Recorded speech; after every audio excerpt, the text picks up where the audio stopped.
Esta história parece totalmente inacreditável, até que lemos o relatório da polícia espanhola, confirmando oficialmente muito do que a família Gutiérrez afirma ser verdade sobre a sua experiência de assombração.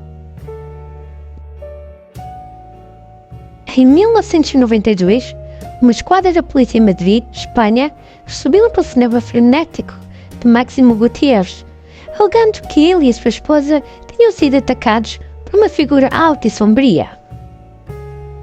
A morada, Luís Marín, de apartamento número 8. Policía, dígame. Buenas noches. Mire, soy Máximo Gutiérrez y desde hace varias horas en mi casa estamos notando fenómenos como paranormales. Una fuerza extraña mueve los enseres, pone los crucifijos boca abajo y hay una gran turbulencia. Inicialmente, o agente que respondeu a chamada do Sr. Gutiérrez não acreditou nas suas alegações, mas decidiu ir verificar na hipótese de ser uma verdadeira invasão de domicílio.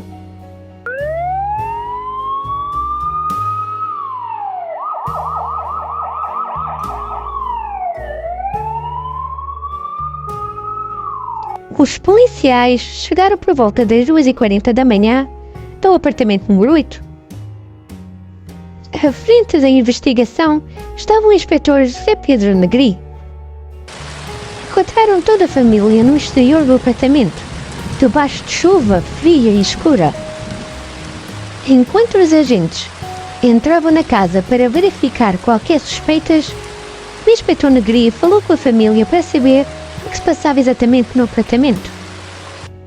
Os agentes não encontraram nada de anormal ou suspeito. Não havia sinais de entrada forçada, nem sinais de roubo, nem de arrombamento. De facto, a polícia apenas notou que a casa estava estranhamente silenciosa. Por essa razão, achando que a casa estava segura, decidiram entrar, sentar-se e recolher um pouco mais de informação. Os Gutiérrez explicaram-lhes todas as ocorrências paranormais e avisaram-lhes que as coisas iriam piorar quando as luzes fossem desligadas. Quando o inspetor José Negri ouviu isto, pediu-lhes para desligarem as luzes e, para seu horror, começaram a ouvir pancadas no apartamento. Imediatamente o inspetor Negri mudou de ideias e pediu-lhes para voltarem a ligar as luzes. Os policiais começaram a dirigir-se para o quarto principal para investigar o som que vinha de lá quando ouviram um forte estrondo vindo da varanda e, alegadamente, gritos vindos dessa direção. Quando foram verificar a varanda, não viram nada caído, nem ninguém estava lá. A certa altura, dois dos agentes estavam a conversar quando um dos polícias gritou: "Baixa-te!" No momento em que a porta de um armário se abre violentamente, por pouco não atingindo a cabeça de um dos policiais. Nesse momento, alguns dos agentes decidiram que tudo isto era demasiado para eles e decidiram esperar lá fora. Enquanto isso, o inspetor Negri e os restantes agentes voltam à sala de estar para falar com os Gutiérrez sobre o que raio se passa com a casa deles. O Sr. Gutiérrez começa a contar aos agentes sobre a estranha morte da sua filha Estefânia, de 18 anos, que tinha falecido apenas alguns anos antes, e porque é que eles pensavam que a sua morte estava realmente relacionada com o facto da sua casa estar assombrada. Estefânia era a mais velha de 4 filhos dos seus dedicados pais cristãos, Máximo e Concepción. Estefânia Gutiérrez era descrita por toda a gente como uma irmã maravilhosa, carinhosa, sorridente e com uma aura calorosa. Estefânia e os seus irmãos frequentavam uma escola católica. Na escola, uma amiga de Estefânia expressou a vontade de falar com o namorado que tinha falecido tragicamente num acidente de moto. Como Estefânia também queria contactar o avô materno, que também tinha falecido recentemente, decidiram adquirir uma tábua de Ouija para o efeito. Para todos que não sabem, uma tábua de Ouija, também conhecida como tábua falante, é uma tábua plana com um padrão específico de números e letras que podem, em teoria, ser usada para falar com os mortos. Através de uma prancheta triangular que se move na tábua soletrando mensagens. Entre as muitas regras de utilização do tabuleiro, algumas incluem: nunca o utilizar sozinho em casa, todos os utilizadores têm de ter as mãos na prancheta e nunca largar, e definitivamente terminar sempre a sessão dizendo adeus. Por outras palavras, não se deve brincar com ela nem tomá-la como uma brincadeira, pois podes abrir a porta entre a vida e o sobrenatural. E uma vez aberta, nunca se sabe que espírito bom ou mau estás a convidar. Num dia em que a escola tinha uma atividade extracurricular, uma das suas amigas desatava de queixa com prancheta de vidro. No entanto, no meio da sessão, uma professora chamada Dolores Molina entrou no local e agarrou no quadro antes de o partir ao meio, interrompendo a sessão. Segundo as suas amigas, a prancheta de vidro começou a ficar enevoada de fumo até arrebentar. Quando o vidro se partiu, as amigas lembram-se de ter visto uma nuvem de fumo escuro a mover na direção de Estefânia, que inalou a nuvem de fumo. Estefânia desmaiou em seguida e foi levada para a enfermaria da escola. O senhor e a senhora Gutierrez disseram à polícia que depois desse dia, a saúde física e mental de Estefânia nunca mais foi a mesma. Nos seus últimos dias, Estefânia entrava frequentemente em transes de 15 a 20 minutos em que havia vozes, tinha uma raiva incontrolável, ladrava, rosnava e assobiava os irmãos. Os pais levaram-na a vários hospitais, onde os médicos ficaram perplexos com as suas condições bizarras. No entanto, nenhum deles tinha qualquer explicação para o que estava a acontecer e não conseguiam encontrar qualquer problema físico. À medida que a saúde de Estefânia se deteriorava, as suas alucinações tornavam-se mais fortes e a sua família começava a ver as forças invisíveis. Os objetos no apartamento moviam-se e os espíritos tornavam-se cada vez mais violentos, não só para com Estefânia, mas também para com os seus irmãos, sendo que alguns eram empurrados ou acordavam com os braços a serem batidos contra as paredes. Uma vez, Estefânia estava a limpar a casa de banho e o ferro de engomar da casa de banho ligou-se sozinho. Segundo a mãe, a Estefânia gritou e quando a mãe a foi ver, a porta da casa de banho fechou-se, trancando as duas lá dentro. Literalmente, o pai estava quase a dar um pontapé na porta, quando de repente, a porta destrancou-se e abriu-se sozinha. O pior foi quando Estefânia começou a sofrer convulsões aleatórias em sua casa.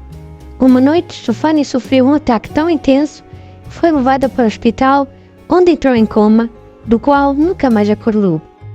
No dia 14 de junho de 1991, entre as 23 e as 2 da madrugada, infelizmente, Estefânia viria a falecer.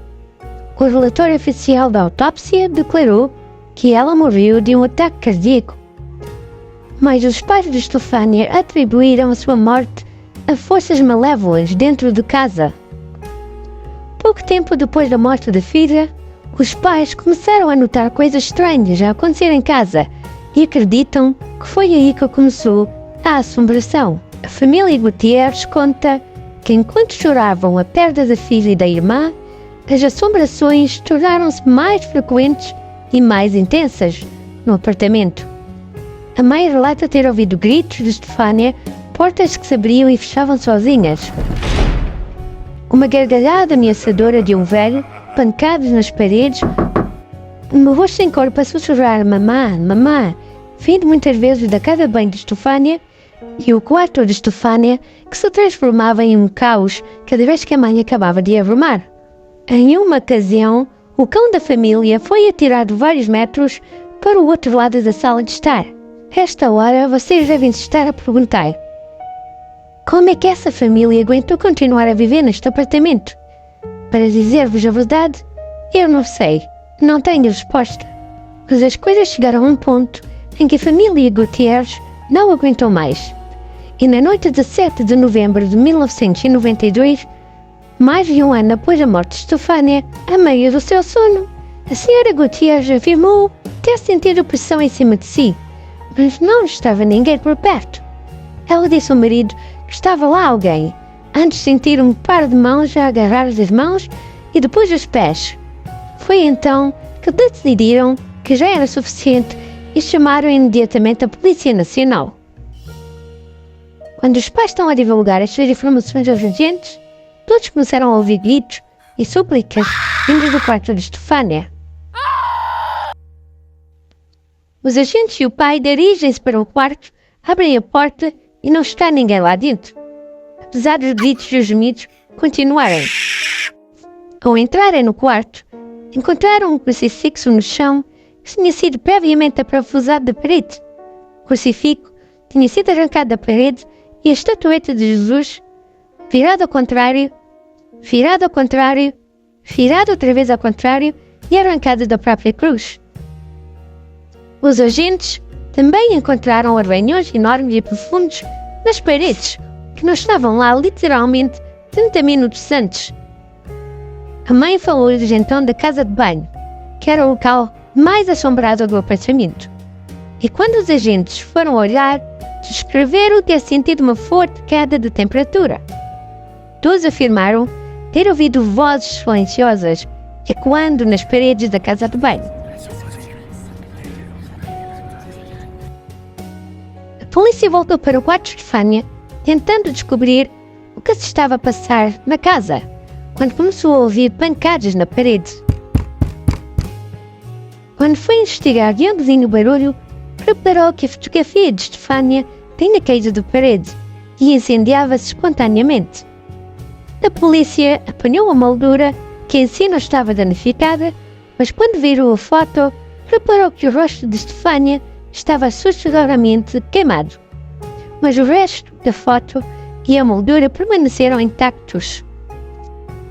Outros agentes repararam que havia uma estranha gosma de cor carmesim em alguns móveis dos Gutierrez, uma substância desconhecida que nem os pais, nem nenhum dos agentes tinham visto. Pedro e os seus colegas policiais ficaram confusos com aquilo a que chamaram fenómenos paranormais. Incapazes de compreender o que estava a acontecer, a polícia, com tantos outros deles, não conseguiram ajudar a família Gutierrez. Antes de saírem, os policiais sugeriram aos Gutierrez que se mudassem o mais rápido possível. E no final, a família Gutierrez nunca encontrou paz na casa, acabando por vender a casa e mudaram-se para um local não revelado em Madrid. Desde então, a família relatou não terem testemunhado qualquer atividade paranormal. Uma nova família chegou a mudar para o seu antigo apartamento e não comunicou nada de errado. Bueno, la señora cuando nosotros nos dijo que se había muerto una niña, algo así, que de noche escuchaban algo, pero nosotros pasamos nosotros creemos en esas cosas. Y desde que estoy viviendo aquí, las dos parejas, Fernando, nada raro. Nada, no. Ni una sombra, ni un golpe. No, yo no, que sepa nada. Se escucha así muy en el piso de arriba. Simplemente los vecinos, pero cosas extrañas nada. Los tacos que suenan. Las pisadas, pero Sí. nada extraño. No entanto, todos os envolvidos neste caso, policiais, familiares, os vizinhos, os jornalistas, jamais conseguiram esquecer o que testemunharam. Ao longo dos anos tem sido noticiado que os irmãos de Stefania e um psicólogo acreditam que a mãe Concepción exagerou a magnitude da atividade paranormal em casa. Um exame psicológico encontrou sinais de instabilidade emocional, ansiedade e necessidade de atenção. Mas os factos descritos no relatório da polícia contam a verdadeira história. No final, o inspetor Negri apresentou um relatório oficial que documentava tudo que tinha testemunhado. Afirmou que não tinha certeza do que ou de quem tinha causado estes acontecimentos, mas que tinha a certeza de que algo tinha acontecido. O inspetor Negri até hoje confessa que continua abalado por este caso único e bizarro, que nunca conseguiu compreender totalmente. O caso Vallecas é um dos mais famosos casos de fenómenos paranormais em Espanha. Como é a primeira vez e única vez na sua história que o relatório policial documenta o paranormal. Ainda hoje, é um dos casos policiais de Espanha mais estranhos e inexplicáveis. Em 2020, este caso foi adaptado para um filme chamado Verónica pela Netflix. Verónica deixa-nos uma lição importante. É preciso ter cuidado quando se utiliza a tábua do Quiche, pois não se deve brincar com ela. Meu conselho: evita completamente utilizar a tábua do Quiche, mas se se sentir compelido a fazê-lo, lembre-se das regras, de sempre dizer adeus no final de uma sessão. Se achou esta história interessante, não se esqueça de gostar, partilhar e subscrever para Além do Mal. Carregue nas notificações para nunca perder um upload e deixe um comentário a dizer-nos qual o próximo caso que eu gostaria que abordássemos. Obrigado por assistir, fiquem bem e vemo-nos no próximo episódio.